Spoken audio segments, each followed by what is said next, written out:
Before the elevator doors were even open, Lee knew something was wrong. He could hear someone in his apartment. He drew his gun.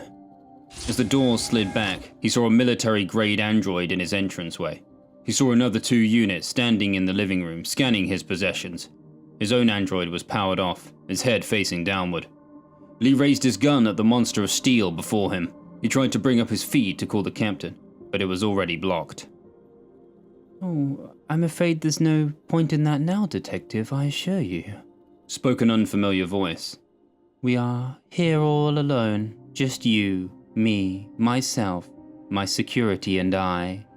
An elegant woman of about 50, heavily tanned, her former beauty fading like sunlight being boarded up, looked him over. Lee recognized her from the brief. Ruby Sue. "Put that gun down, please, Detective. You don't have the caliber, even if you might have the guts." "Are you insane?" Lee asked, still holding the glowing tip of his handgun in line with the nearest android's head. "This is breaking and entering a cop's residence, interfering with a case, perverting the course of justice. I'm investigating your son. This is serious jail time." "Oh, I'm not going anywhere, and we both know it. Prison wouldn't become a lady of my station. Neither, by the way, will it mar my son." She stared at him deeply. She had a way of taking everything in, as if she was both looking at him, but addressing the entire room. One of her androids walked over into Lee's bedroom with clunking footsteps. "Those things armed?" Lee asked. The android in front of him raised a rifle and pointed it at him. Lee put his handgun down. Even if he got a killing shot into one of the androids, the others would vaporize him. "How did you get a permit for machinery like this?" Lee asked, still standing in the doorway. "Oh, come on in, please, Detective, and let us talk like calm and reasonable people," Ruby said, her fake bubbly attitude so forced it made him cringe. He put the gun back in the holster and stepped into the apartment as one of the dead-eyed androids followed him with its gaze.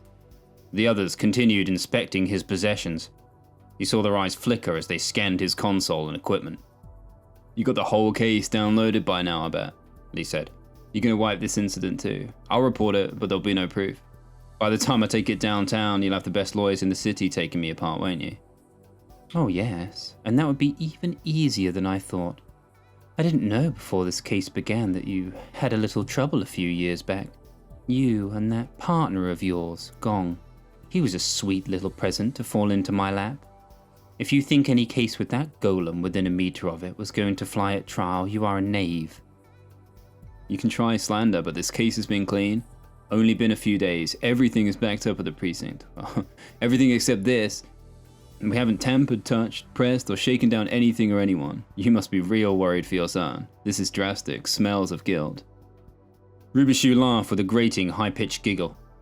She fixed her eyes on him and flicked back her hair. 20 years ago it might have been deadly, but now the motion clashed like too much perfume on an aging starlet. "My boy is a prince, and so he should live like one," Ruby said. "It's not the first time little people like you have got the wrong idea about him. I'm sure you know that though, don't you? I'm sure you've been digging into his past with those grubby little policeman's hands." "We're almost finished, ma'am," one of the androids boomed in a voice that echoed from the walls. "Excellent," Ruby said, and looked at Lee so intently he felt himself physically stung.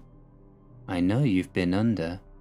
You might have upgraded some of the little rats you have swimming down into our tunnels, but we picked up something. And if you go down again, we shall know who you are. You know, pain is just as real in our Electric Glade. If you wish, Detective, we could really play with time. What do you think about a few hundred years in a medieval dungeon?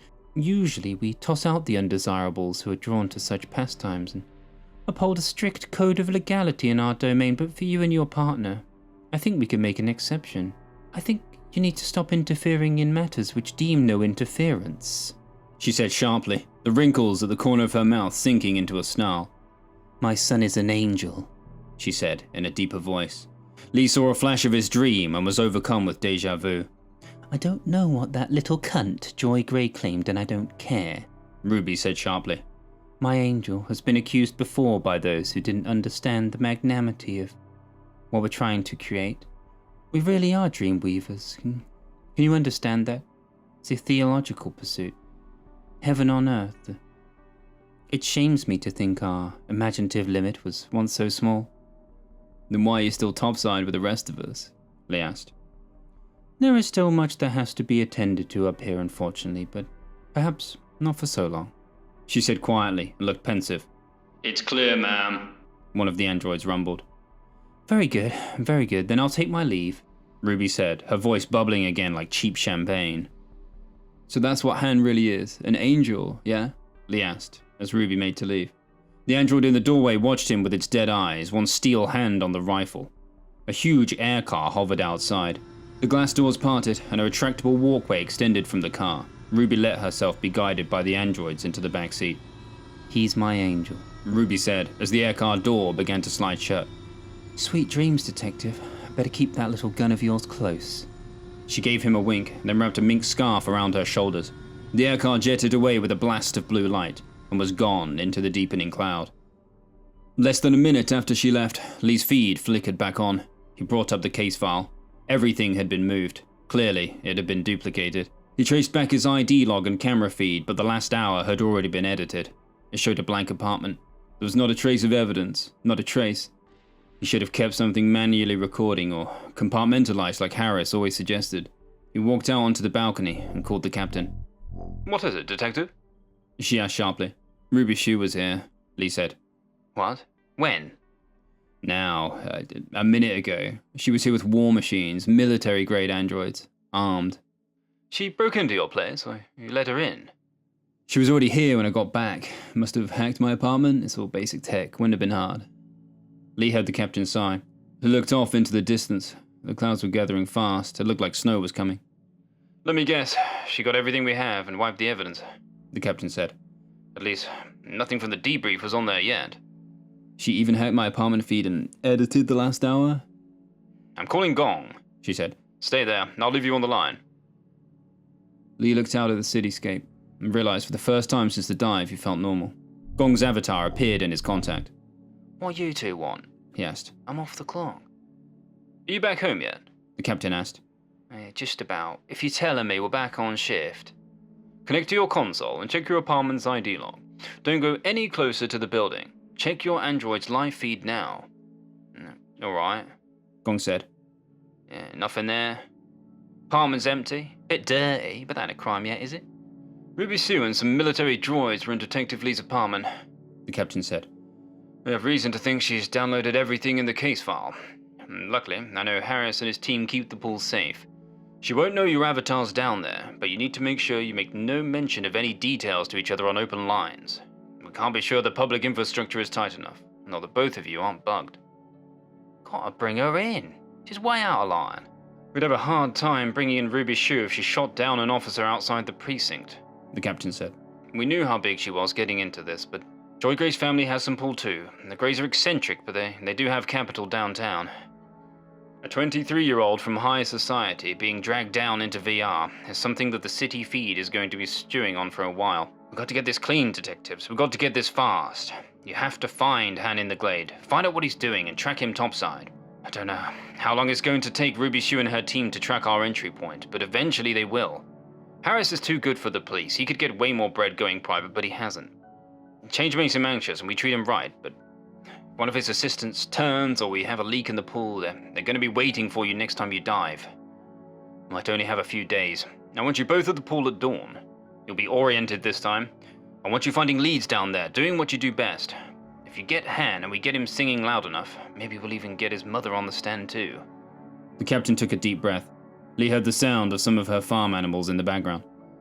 Got something else too, Captain, Lee said. Yes, what's that? Harris said the avatars in the Glade are forms, right? They're like what we picture or kind of idealize ourselves as? Yes, they're revolutionary, Harris tells me. I hope you thanked Ruby Shue for her creativity. I didn't, but it did give me an idea. I asked her what her son was, what he really was, and do you know what she said? What? She said he was an angel. The captain was silent for a moment. Lee didn't tell her about his dream. He wouldn't tell anyone about that. Already a creeping sense of unease had been stalking him since the dive. The word fracturing occasionally echoing in his mind. That's good, Detective, the captain said. There might be something. You see any angels down there last time? No. And what about you, Gong? Only the two I woke up with. I'm serious. Nah, no men with white wings, eh? That's a start, detectives. Harris will brief you in the morning. He's had some more thoughts about how it runs down there. Seems you're searching for fallen angels. Lee had the inclination to tell them that it was theological before he caught himself. How would that sound out loud? We'll leave it there for now, detectives, The captain said. Try to get some rest. You're gonna need it for tomorrow. She added, and ended the call. Sometimes it was enough, just to know it was there, the city, and to watch it as the sun started going down.